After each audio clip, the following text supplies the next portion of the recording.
जय हिंद साथियों, स्वागत है आप सभी का संपूर्ण जीके जी इस चैनल पर।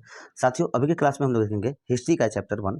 देखिए, हिस्ट्री का चैप्टर 1 है जो कि इस संस्था के द्वारा आप लोगों को पेड क्लासेस है, और ये पेड क्लासेस जो है आप लोग अगर करने जाइएगा तो आप लोगों का 1000 रुपये लगेंगे, और हमारे चैनल के माध्यम से आप लोगों को फ्री में, बिल्कुल फ्री में, विदाउट कॉस्ट आप लोगों को करा दिया जाएगा आप लोगों के लिए, और फ्री में आप लोगों को पीडीएफ भी दे दिया जाएगा। तो जो भी बच्चे बिहार दुर्गा की तैयारी करना चाहते हैं, उसका डेट आ गया है, 17 तारीख को ही एग्जाम होने वाला है, 17 दिसंबर को। तो 20 दिन बचे हैं, अगर आप लोग जम करके 20 दिन दे देते हैं तो 20 दिनों में आप लोगों की बहुत ही ज़्यादा हम अच्छी तैयारी करा सकते हैं। तो जो भी बच्चे हमारे चैनल के साथ जुड़े हैं वो अच्छे से तैयारी कर ही रहे हैं। अगर आप नए बच्चे हैं तो आप भी चैनल को सब्सक्राइब जरूर कर लीजिए। ऐसे वीडियो डेली कराए जाएंगे हमारे चैनल के माध्यम से, ऐसे क्लास डेली लिए जाएंगे। तो देखिए, अभी के क्लास में हम लोग देखेंगे हिस्ट्री का चैप्टर 1। चलिए, तो आपका चैप्टर नंबर 1 का पहला क्वेश्चन यहाँ से स्टार्ट होता है। कह रहा है, प्राचीन भारत के इतिहास के अधिकांश अधिकांश अभिलेख कहाँ पर उत्कीर्ण है? तो इसका सही आंसर हो जाएगा पाषाण शिलाओं पर भी उत्कीर्ण है, ताम्र पत्रों पर भी, और स्तंभों एवं दीवारों पर भी, यानी कि इनमें से सभी राइट आंसर होगा। नेक्स्ट क्वेश्चन, सबसे प्राचीन अभिलेखों में मध्य एशिया के वेजकोई से प्राप्त अभिलेख है। इन पर किस वैदिक देवता का उल्लेख नहीं मिलता है? तो अग्नि वैदिक देवता का उल्लेख नहीं मिलता है। Option number D right answer हो जाएगा, अग्नि। नेक्स्ट क्वेश्चन, किस अभिलेख से ऋग्वेद की तिथि ज्ञात करने में मदद मिलता है? तो किस अभिलेख से मिलता है ऋग्वेद की तिथि ज्ञात करने में मदद? तो इसका राइट आंसर हो जाएगा वेजकोई अभिलेख। Option number C right answer. Next question, Bharat में सबसे प्राचीन अभिलेख अशोक के हैं, जो लगभग कितने वर्ष पूर्व हैं, यानी कि कितने वर्ष पुराने हैं? तो 300 ईस्वी पूर्व हैं। Option number B right answer. Next question कह रहा है, किस विद्वान ने केवल अभिलेखों के आधार पर ही अशोक का इतिहास लिखने का सफल प्रयास किया? तो D R Ambedkar. Option number A right answer हो जाएगा। नेक्स्ट क्वेश्चन, अशोक के अभिलेख किस लिपि में नहीं मिलते हैं? तो अशोक के अभिलेख जो है रोमन लिपि में नहीं मिलते हैं। Option number C right answer. Next question, किस अभिलेख में अशोक के नाम पर स्पष्ट उल्लेख है? तो किस अभिलेख में अशोक के नाम पर अशोक के नाम का स्पष्ट उल्लेख है? तो हो जाएगा आपका मास्की और गुज्जरा और निट्टूर एवं उदय गोलम, यानी कि इनमें से सभी हो जाएगा। Option number D right answer होगा। नेक्स्ट क्वेश्चन 8 नंबर क्वेश्चन है, सर्वप्रथम कब और किसने ब्राह्मी में लिखित अशोक के अभिलेखों को पढ़ा था? तो सर्वप्रथम किसने पढ़ा था? तो इसका राइट आंसर हो जाएगा, देखिए उसका सही आंसर हो जाएगा 1837 में पढ़ा गया था जेम्स प्रीफेंस के द्वारा। Option number C right answer हो जाएगा। नेक्स्ट क्वेश्चन, मिलान करें। देखिए, इसको मैच करना है, अभिलेख 1 को अभिलेख 2 के साथ मैच करना है, और उसके बाद कूट में दिया गया है तो इसका राइट आंसर बतलाना है। तो इसका देखिए मिलान करना है ना, तो हाथी गुफा अभिलेख का जो है वह खारवेल हो जाएगा, ये हो जाएगा। और जुन्नागढ़ अभिलेख, तो जुन्नागढ़ अभिलेख का रुद्रदामन होगा। फिर बच रहा है प्रयाग स्तंभ लेख, तो प्रयाग स्तंभ लेख का समुद्रगुप्त होगा, और भीतरी स्तंभ लेख का हो जाएगा स्कंद गुप्त। यानी कि राइट आंसर क्या हो गया? 4-3-1-2, 4-3-1-2 आपका राइट आंसर हो गया। देखिए 4-3-1-2 ऑप्शन नंबर बी में दिया गया है, 4-3-1-2 राइट आंसर। 3 नंबर क्वेश्चन कर रहा है, मध्य किस अभिलेख से मध्य भारत में भगवत धर्म विकसित होने का प्रमाण मिलता है? तो गरुड़ स्तंभ लेख में मिलता है। Option number C right answer. Next question, मिलान करें। मिलान करने के लिए कह रहा है, इधर वेद दिए गए हैं और यहाँ पर ग्रंथ दिए गए हैं, और इसको मैच करना है। तो देखिए ऋग्वेद का हो जाएगा आपका, इसको हटा दीजिए पहले, हाँ ऋग्वेद का हो गया। ऑप्शन नंबर 2 हो जाएगा एतरे एवं कोशितिकी, ठीक है। और यजुर्वेद का शतपथ एवं तेतीरिया हो जाएगा। और सामवेद बच रहा है, तो सामवेद का आप लोग का हो जाना चाहिए पंचवीस, हाँ सामवेद का पंचवीस हो जाएगा। और अथर्ववेद बच रहा है, तो अथर्ववेद का गोपथ हो जाएगा। तो राइट आंसर क्या हो गया?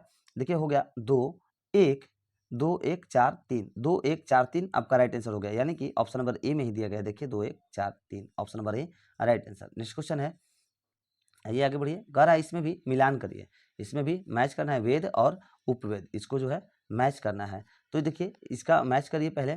तो ऋग्वेद का हो जाएगा आरवी वेद, यानी कि सामने ही दिया गया है। और यजुर्वेद का धनुर्वेद, ये भी सामने है। सामवेद का गंधवेद, और अथर्ववेद का शिल्पवेद, यानी कि सब सामने है। तो 1-2-3-4 इसका राइट आंसर हो जाएगा, यानी कि ऑप्शन नंबर ए में दिया गया है 1-2-3-4 राइट आंसर हो जाएगा। नेक्स्ट क्वेश्चन है, मनुस्मृति का 1776 में अंग्रेजों में अनुवाद किसने किया था? तो विलियम जोन्स ने किया था। Option number A right answer. Narad Smriti का संबंध किस वंश से है? तो नारद स्मृति का जो संबंध है वह गुप्त वंश से है। Option number B right answer. Next question, किस स्थान की खुदाई से पता चलता है कि देश में लोहे का प्रयोग जो है ईसा पूर्व यानी कि 1000 के लगभग से प्रारंभ हो गया था। तो किस स्थान के खुदाई से? तो अतरंजी खेड़ा की खुदाई से मालूम चलता है। Option number B right answer. Next question, Hindu कला एवं सभ्यता के पर्याप्त विकसित होने का प्रमाण कहाँ से मिले हैं? कहाँ से हिंदू कला एवं सभ्यता के प्राप्त विकसित होने के प्रमाण मिला है? तो इसका सही आंसर हो जाएगा, देखिए देवगढ़ का दशावतार मंदिर ये यहाँ से मिले हैं, भीतरगांव का मंदिर यहाँ से भी, और अजंता की गुफाओं के चित्र यहाँ से भी, यानी कि उपयुक्त सभी से option number D right answer हो जाएगा। नेक्स्ट क्वेश्चन है 17 नंबर क्वेश्चन कर रहा है, भारत में मंदिर निर्माण और उसके शैली का मिलान करें। ठीक है, ये क्षेत्र दिया गया है और यहाँ पर शैली दिया गया है, इसको मिलान करना है और उसके बाद राइट आंसर बतलाना है। तो देखिए उत्तर भारत का नगर शैली होगा, सामने ही है। मध्य भारत का वेसर शैली सामने है। दक्षिण भारत का द्रविड़ शैली, यानी कि राइट आंसर हो गया आप लोगों का 1, 2 एवं 3, यानी कि option number A right answer हो गया 1, 2 और 3। नेक्स्ट क्वेश्चन देखिए 18 नंबर क्वेश्चन कर रहा है, दक्षिण भारत का राजेश्वर मंदिर जो द्रविड़ शैली का उत्कृष्ट उदाहरण है, उस स्थान का नाम बतलाइए। ठीक है, कह रहा है दक्षिण भारत का राजेश्वर मंदिर जो द्रविड़ शैली का उत्कृष्ट उदाहरण है, उस स्थान का नाम बतलाइए। तो उस स्थान का नाम आप लोग का देखिए क्या होगा, तंजौर हो जाएगा। Option number C right answer हो जाएगा तंजौर। नेक्स्ट क्वेश्चन, कंदरिया महादेव मंदिर किस राज्य में स्थित है? तो कंदरिया महादेव मंदिर जो है यह मध्य प्रदेश में स्थित है। Option number B right answer. Next question, Bharat के अतिरिक्त दक्षिण पूर्व एशिया में कहाँ से हिंदू संस्कृति से संबंधित स्मारक मिलते हैं? तो कहाँ से मिलते हैं? तो देखिए जावा के बोरोबुद्र स्तूप, ये सही हो जाएगा। कंबोडिया के अंगोर बाट, यानी कि ये दोनों सही होगा, ए और बी दोनों से। Option number C right answer होगा। नेक्स्ट क्वेश्चन, नवीन शोध के अनुसार सिंधु घाटी सभ्यता लगभग कितना साल पुराना है? तो सिंधु घाटी सभ्यता लगभग 8000 साल पुराना है। पुराने सिक्के किस धातु के बने होते थे? बहुत बार क्वेश्चन पूछा हुआ है, आप लोग को अच्छे से आना चाहिए और हम भी बहुत बार पढ़ाए हुए हैं क्वेश्चन है। पुराने सिक्के किस धातु के बने होते हैं? तो देखिए तांबा, सोना, चांदी और सीसा, यानी कि ऑप्शन नंबर ई हो जाएगा सभी। पुराने जो धातु है वो सभी से बने होते हैं। ठीक है, पुराने सिक्के के धातु पूछ रहा था कि बने होते थे, तो यानी कि सभी से बने होते थे। Option number E right answer. 23 number question कर रहा है, प्राचीनतम सिक्कों को आहत या पंचमार्क सिक्का कहा जाता है, किस सदी से है? तो किस सदी के हैं? तो इसका सही आंसर हो जाएगा 5वीं सदी के हैं। Option number B right answer. Next question, punch mark या आहत सिक्कों का किसका चिन्ह नहीं होते थे? तो किसका चिन्ह जो है नहीं होते थे? तो इसका राइट आंसर हो जाएगा बेल। ऑप्शन नंबर बेल नहीं, बैल होगा। Option number D right answer हो जाएगा। पंचमार्क या आहत सिक्कों पर जो चिन्ह रहता था वो बैल का रहता था। नेक्स्ट क्वेश्चन, सर्वाधिक सिक्का किस काल में बने? तो सर्वाधिक सिक्का किस काल में बने थे? तो मौर्योत्तर काल में बने थे। Option number B right answer होगा। नेक्स्ट क्वेश्चन, किस वंश के शासकों ने सर्वाधिक शीशे का सिक्का जारी किया? तो किस वंश के शासकों ने सर्वाधिक सिक्के का सिक्का जारी किया? Satavahana. Option number A right answer. Next question, सर्वप्रथम सिक्कों पर लेख लिखने का कार्य किस शासक ने किया? तो किस शासक ने किया? तो यवन शासक ने किया था। नेक्स्ट क्वेश्चन, समुद्रगुप्त के किस वाद्य यंत्र मुद्रा वाले सिक्के से उसके संगीत प्रेम होने का प्रमाण मिलता है? तो इसका राइट आंसर हो जाएगा आप लोग का वीणा। Option number C right answer होगा। एक बार आप लोग फिर से आइए, क्वेश्चन देख लीजिए। कह रहा था समुद्रगुप्त के किस वाद्य यंत्र मुद्रा वाले सिक्के से उसके संगीत प्रेमी होने का प्रमाण मिलता था? तो इसका सही आंसर क्या हो जाएगा? वीणा। Option number C right answer हो जाएगा वीणा। नेक्स्ट क्वेश्चन, प्राचीन भारतीय इतिहास में मूर्तियों का निर्माण किस काल से आरंभ हुआ है? तो कुषाण काल से आरंभ हुआ है। नेक्स्ट क्वेश्चन 30 नंबर क्वेश्चन कर रहा है, निम्न कथनों पर विचार कीजिए और देखिए क्या कर रहा है नीचे कि कौन से कथन सही हैं उसको बतलाना है कथन पढ़ करके। तो देखिए कह रहा है कि कुषाण कालीन मूर्तियों पर वैदेशिक प्रभाव है, जबकि मथुरा कला पूर्णतः स्वदेशी है। ये जो है सही कथन दिया गया है। दूसरा नंबर कथन है, भरहुत, बोधगया, साची तथा अमरावती की मूर्ति कला में जनसाधारण के जीवन की अति सजीव झलक देखने को मिलती है। ये भी सही है, यानी कि दोनों कथन आप लोगों का सत्य दिया गया है। तो राइट आंसर हो गया ऑप्शन नंबर सी। देखिए राइट आंसर हो जाएगा ए और दो दोनों। नेक्स्ट क्वेश्चन है 31 नंबर क्वेश्चन का रहा है, चित्रकला में माता और शिशु तथा मरणासन राजकुमारी जैसे चित्रों से किस काल की कालामत उन्नति का पूर्ण आभास होता है? तो किस काल से होता है? तो गुप्त काल। Option number A right answer हो जाएगा गुप्त काल। ठीक है, कह रहा था चित्रकला में माता और शिशु तथा मन्नासन यानी कि मन्नासन राजकुमारी जैसे चित्रों से किस काल की कलात्मक उन्नति का पूर्ण आभास होता है? तो गुप्त काल से होता है। Option number A right answer हो जाएगा आप लोग का। नेक्स्ट क्वेश्चन है, बोधिसत्व पद पाणि का चित्र जो है सर्वाधिक प्रसिद्ध है, यह चित्रकारी कहाँ स्थित है? तो यह चित्रकारी जो है अजंता में स्थित है। Option number B right answer. Next question, निम्न कथनों पर विचार कीजिए। देखिए ये भी कथन दिया गया है और कथन जो है सही उसको बतलाना है। तो कह रहा है आप लोग का कथन पढ़ लीजिए, अवशेषों से प्राप्त मोहरों से प्राचीन भारत का इतिहास लिखने में बहुत सहायता मिलती है, ये कथन सत्य है।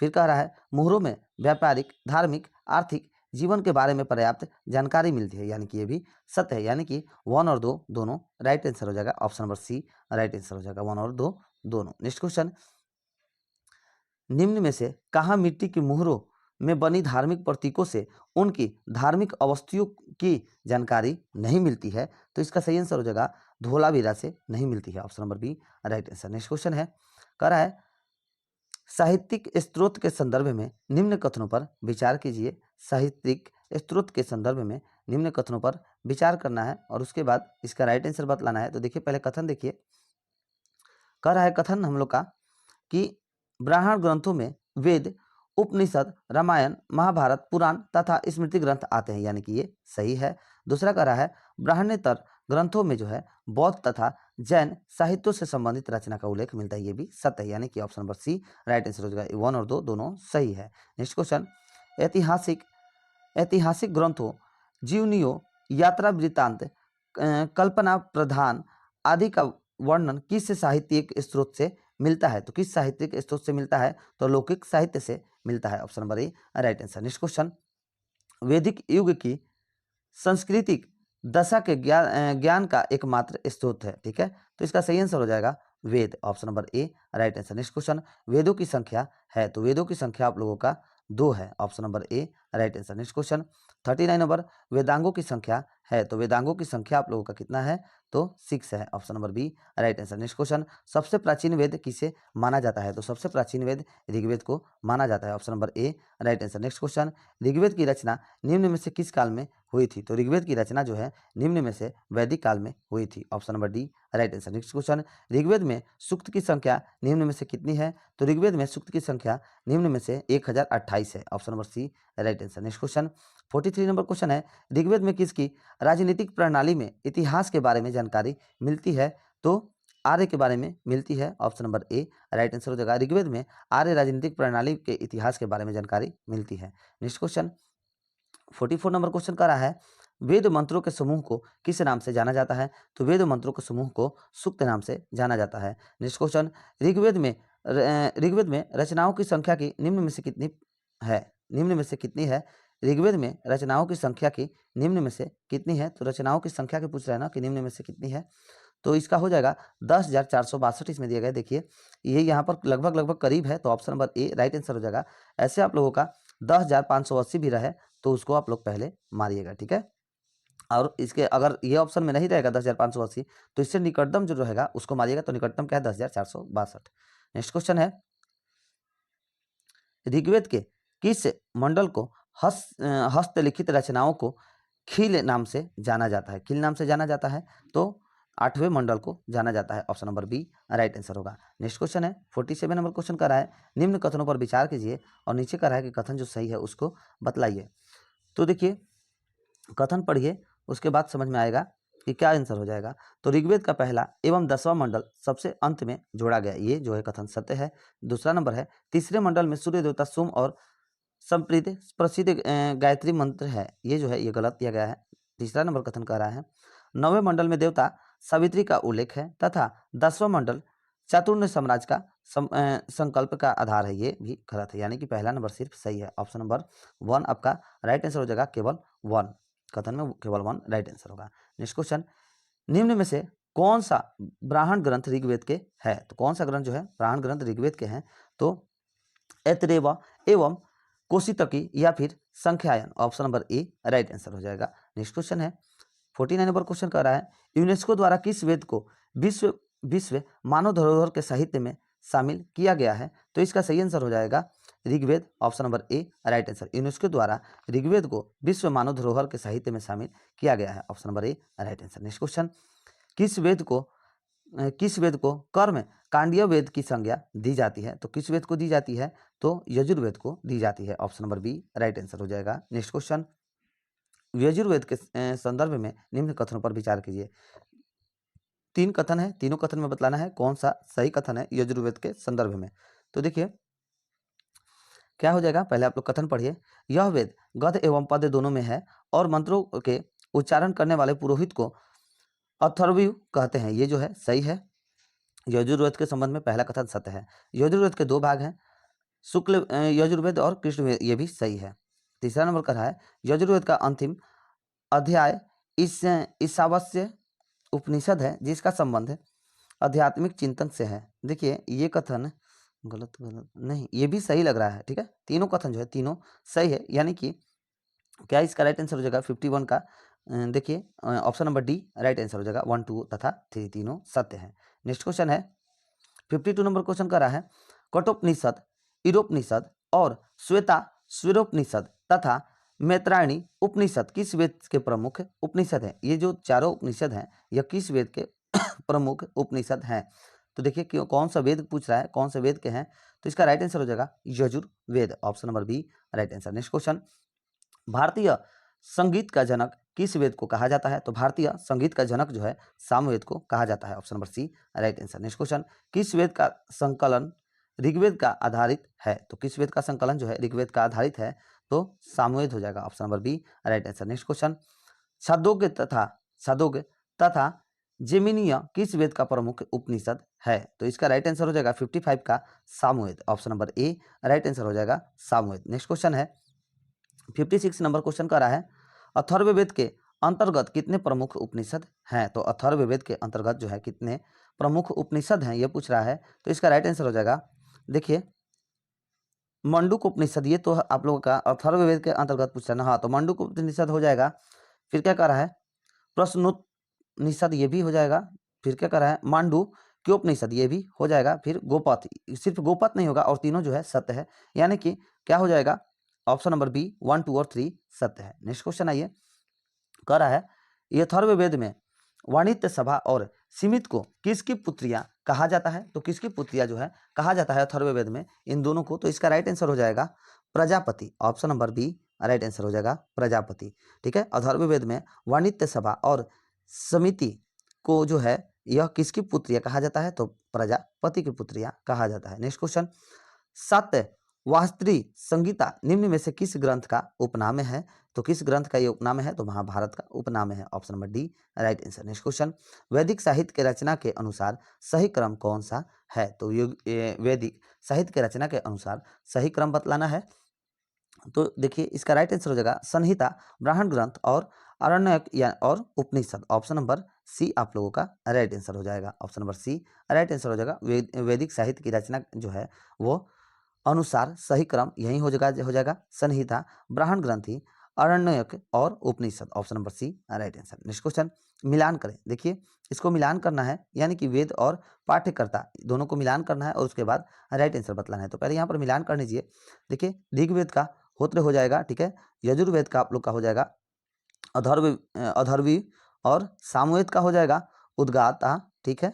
और अथर्ववेद का हो जाएगा लास्ट में ब्राह्मण, यानी कि राइट आंसर क्या हो गया आप लोगों का 2, 4, 1, 3। देखिए 2, 4, 1, 3, ठीक है। 2, 4, 1, 3 किस में दिया गया है, आइए कूट देखिए, हाँ यहाँ पर कूट दिया गया है। देखिए 2, 4, 1, 3 option number A right answer हो जाएगा। नेक्स्ट क्वेश्चन है 61 नंबर क्वेश्चन, वेदों को समझने के लिए किसकी रचना की गई? तो वेदों को समझने के लिए वेदांग की रचना की गई है, option number B right answer. Next question, मिलान करे कह रहा है, 62 को कह रहा है कि मिलान करे, ऑप्शन नंबर क्या दिया गया, वेदांग और शाब्दिक अर्थ दिया गया है और दोनों को जो है मिलान करके राइट आंसर बतलाना है। तो देखिए इसका सही आंसर हो जाएगा शिक्षा दिया गया है, तो शिक्षा का उच्चारण विधि होगा, सामने ही दिया गया है। ज्योतिष, तो ज्योतिष का भाई फल होगा, ठीक है, ये नीचे होगा 6 नंबर पर। फिर कल्प है तो कल्प का कर्मकांड हो जाएगा, ठीक है। और व्याकरण, तो व्याकरण का आप लोग का शब्द व्याप्ति हो जाएगा 5वां नंबर। फिर क्या बच रहा है, निरुक्त, तो निरुक्त का भाषा विज्ञान हो जाएगा। लास्ट में छंद बच रहा है तो छंद का हो जाएगा ऑप्शन नंबर 3 चतुष्पदी श्लोक। तो इसका राइट आंसर क्या हो गया, देखिए 162543 देखिए किस में दिया गया है, ऑप्शन नंबर डी में दिया गया है 162543, option number D right answer हो गया। नेक्स्ट क्वेश्चन, वैदिक साहित्य के बाद भारतीय साहित्य में महाकाव्यों का समय आता है, निम्न में से कौन सा महाकाव्य है? तो कौन सा महाकाव्य है? तो देखिए महाभारत और रामायण दोनों होगा, ए तथा दो बी दोनों राइट आंसर। नेक्स्ट क्वेश्चन, किस भारतीय ग्रंथ में हमें हिंदुओं तथा यौनों और शकों के संघर्ष का वर्णन मिलता है? तो किस में मिलता है? तो इसका राइट आंसर हो जाएगा रामायण में मिलता है। कह रहा था किस भारतीय ग्रंथ में, तो रामायण भारतीय ग्रंथ में हमें हिंदुओं तथा यौनों और शकों के संघर्ष का वर्णन मिलता है, option number A right answer हो जाएगा। नेक्स्ट क्वेश्चन 65 नंबर क्वेश्चन करा है, किस ग्रंथ में प्राचीन भारतीय इतिहास का अच्छा क्रमबद्ध वर्णन मिलता है? तो पुराण में मिलता है, option number C right answer हो जाएगा इसका। पुराण ग्रंथ में प्राचीन भारतीय इतिहास का अच्छा क्रमबद्ध वर्णन मिलता है, option number C right answer.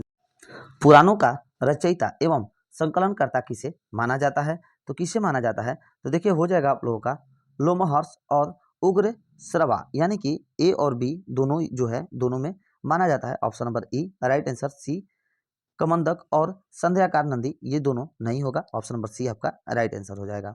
Next question देखिए, फिर से एक बार क्वेश्चन देख लीजिए, पुराणों का रचयिता एवं संकलनकर्ता किसे माना जाता है?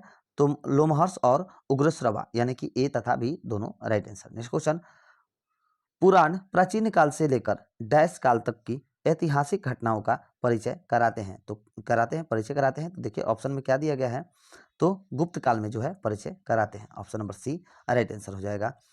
फिर से एक बार क्वेश्चन देख लीजिए, क्या कर रहा था क्वेश्चन कर रहा था पुराण प्राचीन काल से लेकर के डैश काल तक की ऐतिहासिक घटनाओं का परिचय कराते हैं, तो गुप्त काल तक की ऐतिहासिक घटनाओं का परिचय कराते हैं, ऑप्शन नंबर इसका सी जो है राइट आंसर हो गया, गुप्त काल। नेक्स्ट क्वेश्चन कर रहा है 68 नंबर क्वेश्चन, बौद्ध साहित्य ग्रंथों में सबसे महत्वपूर्ण है? तो बौद्ध साहित्य ग्रंथों में सबसे महत्वपूर्ण त्रिपिटक हो जाएगा, है option number B right answer. Next question, Tripitaka Buddha की शिक्षाओं का संकलन है, इसके 3 भाग में से कौन नहीं है? तो इसके 3 भाग में से पूछ रहा है कौन नहीं है, तो देखिए सतु पिटक ये नहीं है, विनय पिटक ये नहीं है, अभिम पिटक ये भी नहीं है, इनमें से सभी हो जाएगा, option number D right answer, कोई भी नहीं है।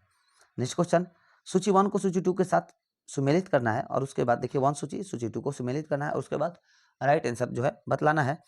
तो देखिए इसका हो जाएगा विनय पिटक का संघ संबंधी नियम सामने दिया गया है, सतु पिटक को हो जाएगा, सतु पिटक का हो जाएगा धार्मिक सिद्धांत और धार्मिक उपदेश का संग्रह, ये भी हो जाएगा, और लास्ट में आप लोग का बच रहा है तो ये भी सामने ही हो गया, 1 2 और 3 right answer, option number A right answer 1 2 और 3। नेक्स्ट क्वेश्चन है 71 नंबर क्वेश्चन करा है, किस भारतीय ग्रंथ से हमें हिंदुओं तथा यौनों और शकों के संघर्ष का वर्णन मिलता है? देखिए रिपीट क्वेश्चन है, तो इसका राइट आंसर हो जाएगा रामायण, अभी हम आप लोग को ऊपर पढ़ा है, रामायण हो जाएगा, option number A right answer. Next question 72 number question है, निम्न में से किन 2 पाली ग्रंथों से मौर्यकालीन इतिहास के विषय में जानकारी मिलती है? तो इसका सही आंसर हो जाएगा किस में मिलती है, तो दीपवंश और महावंश दोनों में मिलती है, यानी कि 1 और 2 आप लोग का राइट आंसर हो जाएगा, ठीक है। अच्छा इसका कूट दिया गया है ना, हाँ, तो कूट में आप लोग का क्या हो गया 1 और 2 राइट आंसर, यानी कि ऑप्शन नंबर सी जो है यह इसका राइट आंसर हो जाएगा। फिर से एक बार क्वेश्चन देख लीजिए, कह रहा था निम्न में से किन 2 पाली ग्रंथों से मौर्यकालीन इतिहास के विषय में जानकारी मिलती है? तो दीपवंश और महावंश में मिलती है, option number C right answer हो जाएगा। नेक्स्ट क्वेश्चन देखिए, बौद्ध धर्म के हीनयान संप्रदाय का प्रमुख ग्रंथ डैश है, तो क्या हो जाएगा कौन सा है, तो कथा वस्तु है, बौद्ध धर्म के हीनयान संप्रदाय का प्रमुख ग्रंथ कथा वस्तु है, option number A right answer. Next question है 74 नंबर क्वेश्चन करा है, ललित विस्तार और दिव्या वेदांत बौद्ध धर्म के किस संप्रदाय के प्रमुख ग्रंथ हैं? तो महायान हो जाएगा, option number A right answer हो जाएगा। नेक्स्ट क्वेश्चन 75 नंबर क्वेश्चन कर रहा है, निम्नलिखित में से कौन जो कथन है वो सही नहीं है? कौन सा कथन इन चारों में से बतलाना है कि गलत दिया गया है? तो देखिए कथन पढ़िए तब जाकर समझ में आएगा। तो कह रहा है ललित विस्तार महायान संप्रदाय का प्रमुख ग्रंथ है, ये जो है कथन सत्य है। कह रहा था कथन सही नहीं है, ध्यान दीजिएगा। तो पहला नंबर कथन सत्य है, नागसेन द्वारा रचित मिलिंद पन्हो ग्रंथ की भाषा पाली है, ये भी सत्य है। तीसरा कथन है जातक ग्रंथ में बुद्ध से संबंधित घटनाओं की जानकारी मिलती है, ये भी सत्य है। और लास्ट में है कल्प सूत्र की रचना जैनक ने की है। ये जो है गलत दिया गया है, यानी कि ऑप्शन नंबर डी जो है कथन गलत है, सही नहीं है पूछ रहा था, तो सही नहीं, ऑप्शन नंबर डी है। ऑप्शन नंबर डी आपका राइट आंसर हो जाएगा।